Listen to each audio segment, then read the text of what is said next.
Welcome to Gold Gardening. Please subscribe. Thank you. Ito yung green peas na nakuha ko sa garden na na-harvest ko. So, ito na yun. Ito na yun siya. Kunin natin yung peas, yung parang seeds niya sa loob. Ito yun siya. Ito yun. O, diba? Ang galing. Ang galing niya talaga. Kaka-harvest ko lang nito kanina. Ito na yun siya. Ang galing, diba? Ang daming laman sa loob. Madami siya.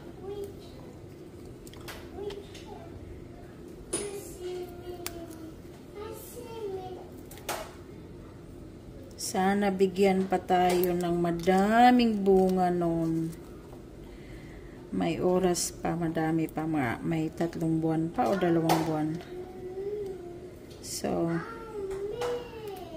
sana magbigay pa siya ng madaming bunga.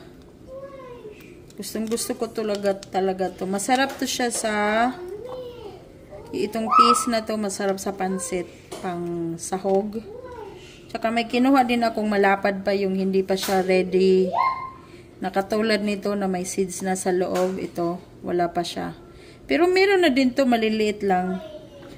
Pero pag ganito, yung parang mataba, may laman na yan sa loob. Pero pag ito, ano lang, meron siyang laman pero hindi siya gaanong kaganito. Ganito na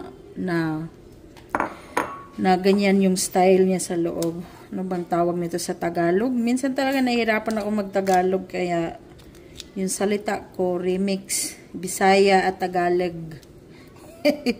Pasensya na po. Bisaya po talaga ako. Yung ganito hindi pa siya buo. Yung seeds niya hindi pa siya buo pag flat pa siya. It means hindi pa siya ready para sa seeds na peas. Ito yung buo. Ang galing, no? Wag lang talaga tamarin. Magkakagulay ka din. Tingnan mo. Diba? Libre na. Libre pang ulam. Libre na. Hindi na makakabili sa Asian store. Ang mahal-mahal ng mga pagkain dito sa Amerika. Diyos ko po. Mahal ng mga bilihin.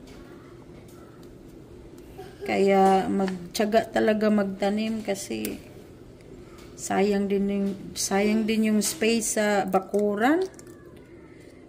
'Di ba? Kaya magtanim talaga. Kasi apakamahal ng bilihin ngayon. Yung $100 mo, kukunti na lang ang mabibili. Iwan ko ba? Nagtaasan lahat ngayon yung bilihin. Yun lang. Tapusin ko lang to at matatapos na din siya. Ito na nga siya. Tapos na. Diba? Tapos na siya. Ganito yung peas. Diba? Ang sarap nito. Thank you for watching. Don't forget to subscribe. Bye-bye.